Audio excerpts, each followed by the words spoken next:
fellow book lovers, welcome back to the Bibliovert channel. My name is Jacqueline, and for today's video we are doing Jane Austen, and I am so excited. I've been wanting to do this for quite some time. However, I just really wanted to make sure that we had the time to do it, because what I have in my head, Jane Austen deserves no less, in my opinion. So I'm hoping that we can do it the justice that she deserves, because I am so excited. So for today's video, we are going to be reading some Jane Austen works and also watching some of the movie or TV show adaptations of said works. Now, I feel like I'm a little bit of a poser because the only Jane Austen book I have read is Pride and Prejudice. And of course, the 2005 Pride and Prejudice is one of my favorite movies of all time. I love it so much, but I have never watched the 1995 BBC version. I've also never read any of Jane Austen's other works, and I haven't watched very many of the movies or other TV shows that she has in regards to those works. So we are rectifying that today. We are going to start off by reading Pride and Prejudice, and then we're going to watch both adaptations so that I can finally give my opinion on whether the 1995 version is better or worse than the 2005 version. And I cannot wait to get to read this one again because I loved it so much the first time. I love the movie so much, and I know I'm gonna love it again this time. So let's go ahead and get started.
I have done it. I have finally finished my reread of Pride and Prejudice by Jane Austen, and y'all, I absolutely loved every single second of it. I don't think I've ever tabbed a book as much as I did this one. I think that's partially what took me so long to read and finish it. It wasn't because I wasn't interested. It wasn't because I could put it down and just walk away. I carried this around with me everywhere, and every second I got, I was reading it, but I had so many thoughts that I wanted to write down and put on paper that it's literally, I wouldn't be surprised if there's less than 50 pages that didn't get tapped. I feel like it was every single page I was writing something on it. I absolutely loved it so much. I had forgotten how hilarious Jane Austen is.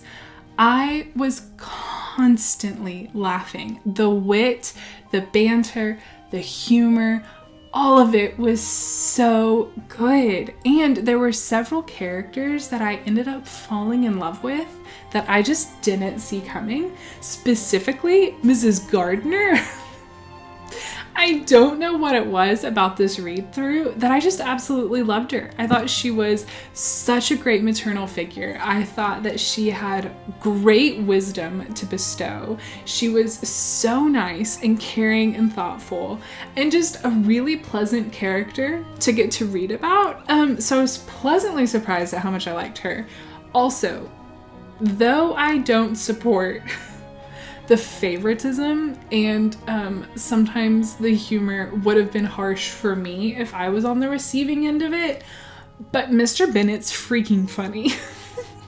So funny, and he's so introverted, and all he wants to do is hang out in his library all day every day and not be disturbed.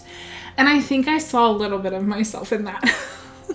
Because that would be my ideal as well, if we're being completely honest. So I thoroughly enjoyed his character as well. I thought he was so funny.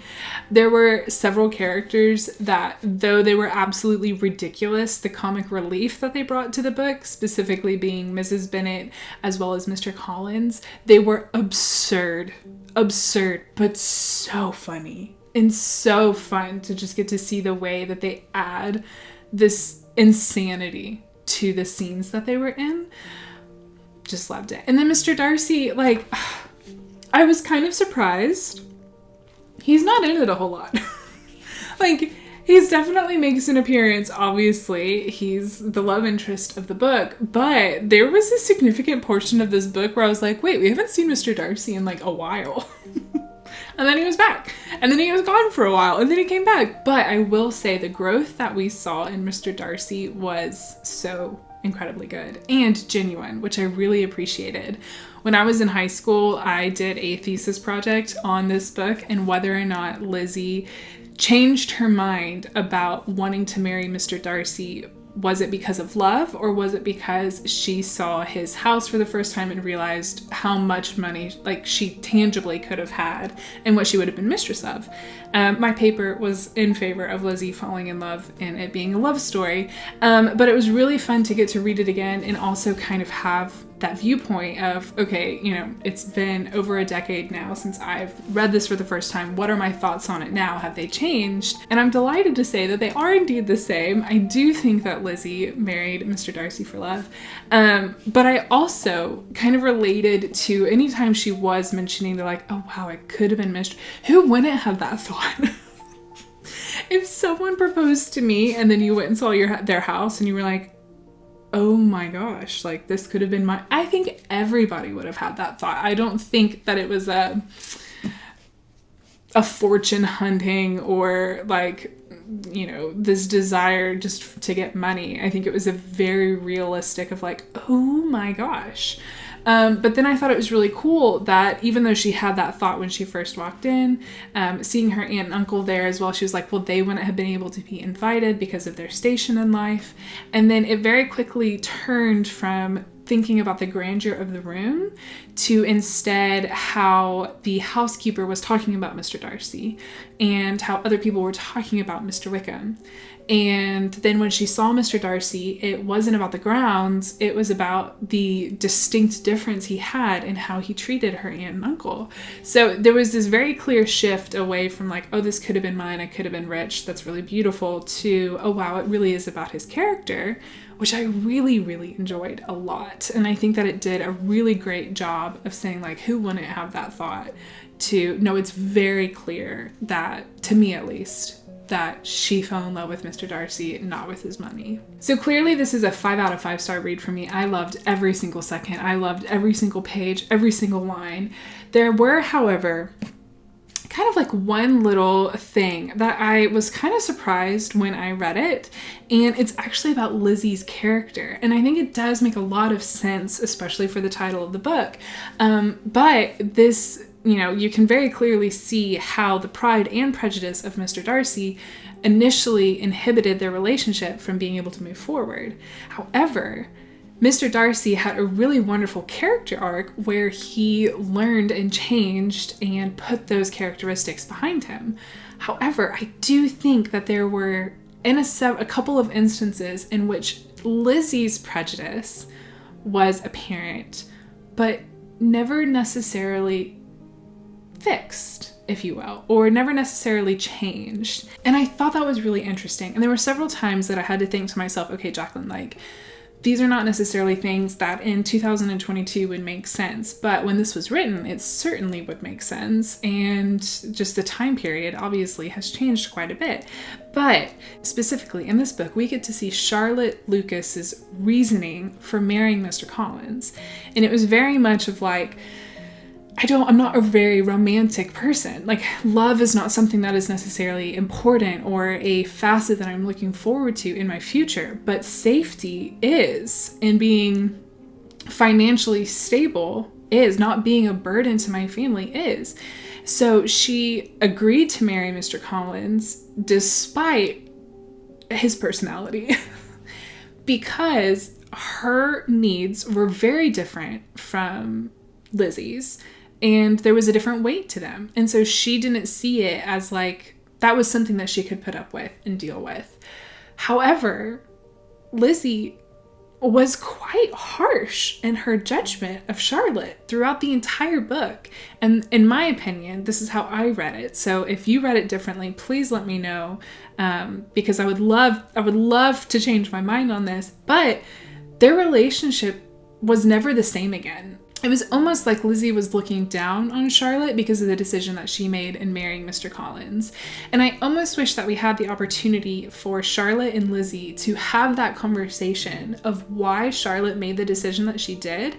I genuinely think that Lizzie would have respected the decision that Charlotte made. Like, it makes sense. It was almost this, I'm so disappointed in your choices that like I'm taking a step back in our friendship. And that really made me sad. And quite frankly, Lizzie's very judgmental of the people in and around her life. For example, her little sisters, all three of them, she was very judgmental, but she never necessarily did anything. She never had any conversations with them. She never helped them in any way for them to grow or change or adapt. It was more like she just had this standard that she expected them to meet, and when they didn't, she was done. I mean, even at the end of the book, she completely separates herself from her family. It even says that Jane and Mr. Bingley separated themselves from her family. And I want to acknowledge that this definitely seems like it's a cultural thing and as well as a time period situation. But I just thought it was really interesting that we saw such this character arc from Mr. Darcy of getting rid of both his pride and prejudice towards everyone, but that we see that characteristic in Lizzie, and instead it's not changed at all. So anyway, I just think that that's something that I've kind of been chewing on a little bit the last couple of days since I finished this book. Still absolutely loved it. Still absolutely loved Lizzie as a character. I thought she was fantastic. I really appreciated that we got to see character flaws because it makes them more human. They're not just these absolutely picture perfect characters who never make any mistakes, never do anything wrong. They make mistakes, they have flaws, but they fixed them. And I also appreciated that the flaws were not so significant that it was difficult to like the character anymore. They had their flaws, but they were still really likable. They were very human. They were very relatable. But it was really great to see how they were able to overcome all of those decisions and mistakes and situations and still fall in love and come together. So needless to say, I absolutely loved every single second of this book. I thought it was utterly fantastic.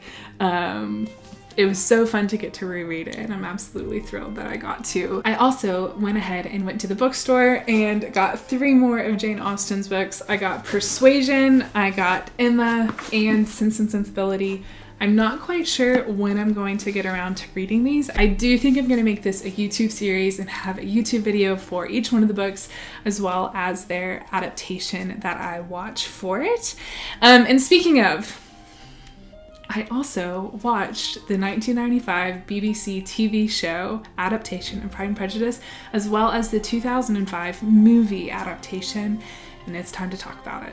I am nervous about talking about this because it is such a divisive conversation. You are either 1995 BBC TV show or you are 2005 Keira Knightley, Matthew McFadden.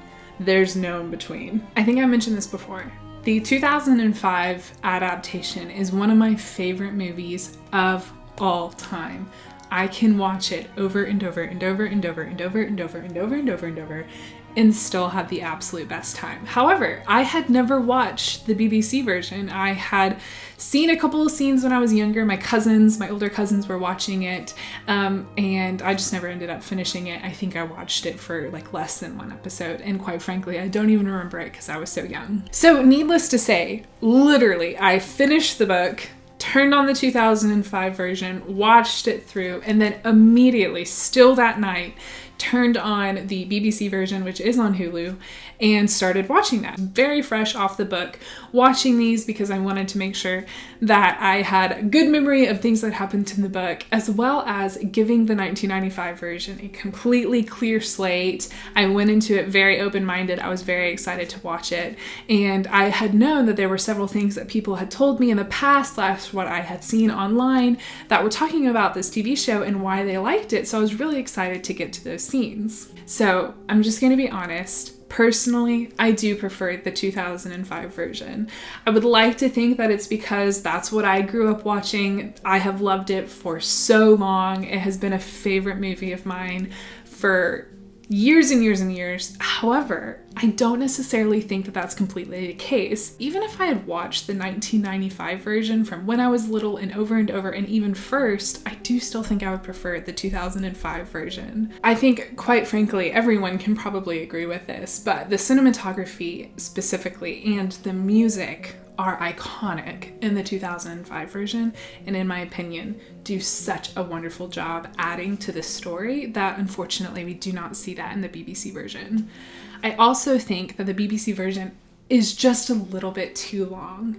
I love that they included so much of the dialogue of the book. However, there are things that they added to it, whether it is the entire several minutes for just one dance or very extended staring at each other, if you will.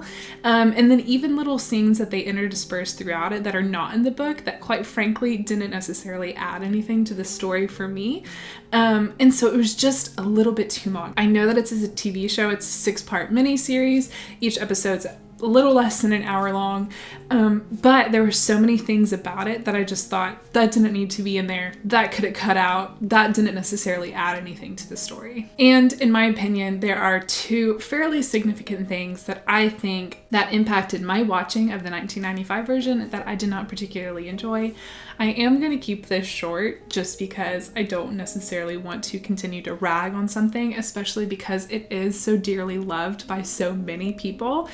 And I've actually had quite a few conversations with people who do really love the 1995 version, hearing their reasons why, and they are completely valid. It's just not the same as what I thought. But my two things are, number one, all I have ever heard when people have talked about the 1995 version, it gets brought up every single time, is that it is a 100% book accurate adaptation. Every line is there, every scene is there, everything's the exact same. So that's what my expectation was, that I could literally pull out my book and follow it. And yes, for the most part you can, but it's not 100% the same.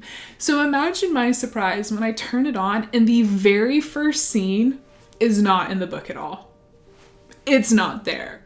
So I was shocked to have this expectation of it is 100% it is the book put on screen. Nothing was added, nothing was taken away, only to find out within the first 15 seconds of the TV show that that's not even true. It did such a wonderful job following the book, especially the dialogue. But every time there was something new or something was changed or someone else was actually saying something that a different character did in the book, that's all I could think about was, oh, that's like another percentage taken off, or oh, that's another way that like it doesn't follow the book when people tell me it's a 100% accurate adaptation.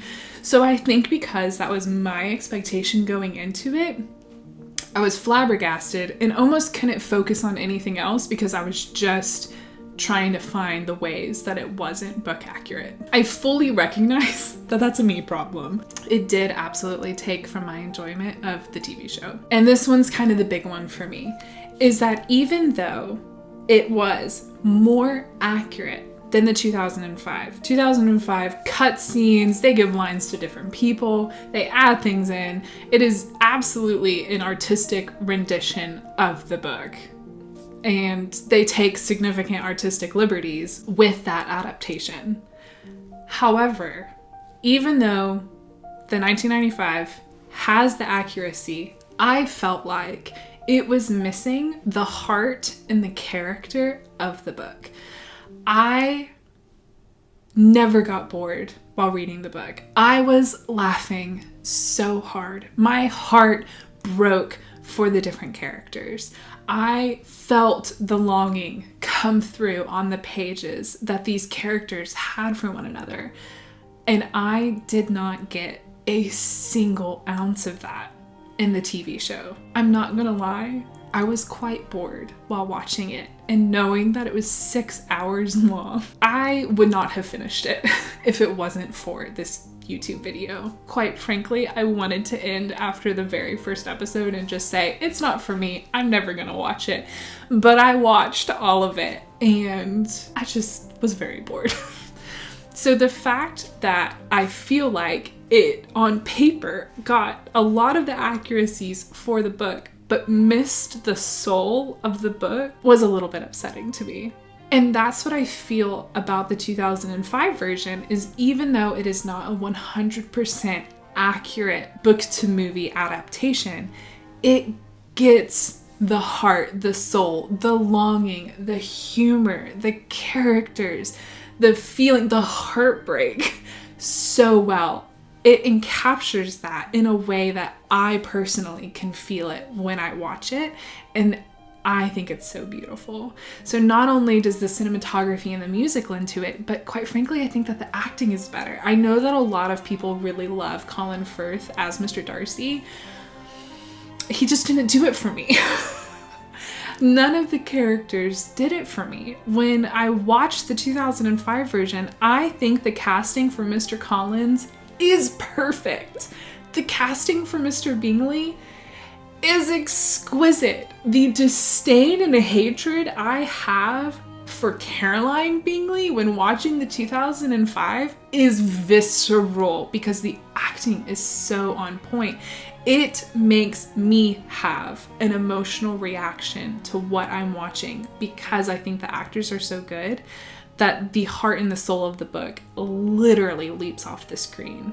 So I'm not going to continue bashing this over the head because, again, I know so many people love the 1995 version and I think that that is incredibly wonderful. I would love to know your reasons for loving it, so please feel free to leave them down in the comments below. I want to celebrate you loving the 1995 version, even if it's not necessarily something that I particularly enjoyed. Go check out Michael Perkins' TikTok series on this because he did it in a much more eloquent way. He has an entire series talking about and comparing the 1995 version to the 2005 version, scene by scene, and what he prefers in both of them.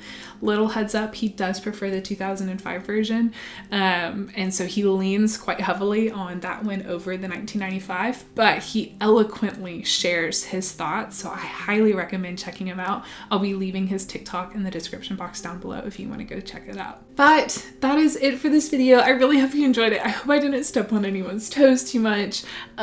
This was so much fun. Not only did I get to reread a favorite and just absolutely fall in love with all of it all over again, but I also got to rewatch one of my favorite movies and watch a new TV show that's been on my list for literally most of my entire life. So I'm super, super grateful for that. I'm really excited to read these other ones. Let me know which of these 3 books I should read first. If it's Persuasion, Sense and Sensibility, or Emma, let me know which ones you want me to read, and I'll go ahead and get to them. Please feel free to come DM us over on Instagram at the Bibliovertpodcast. We love making new friends. I love hearing people's thoughts, even if they're different than mine. I want to hear them. So please feel free to come chat with us. We also have a podcast called the Bibliovertpodcast. We have episodes that come out every single Monday on Apple, Spotify, and Google Play. We do do a lot of YA and NA fantasy, as well as some romance, and we have recently started interviewing authors, and it has been a lot of fun. We also have a Patreon, so if you were looking for a bookish community, please feel free to come check that out. We have a chat that is filled with book-loving people, and it is so much fun. We do a monthly book buddy read and a Zoom day at the end of every month to talk about that book, and we also do Patreon exclusive episodes, and they are unhinged always and so much fun. So feel free to check that out as well, but I hope you have a fantastic day. Happy reading, and I'll see you next time.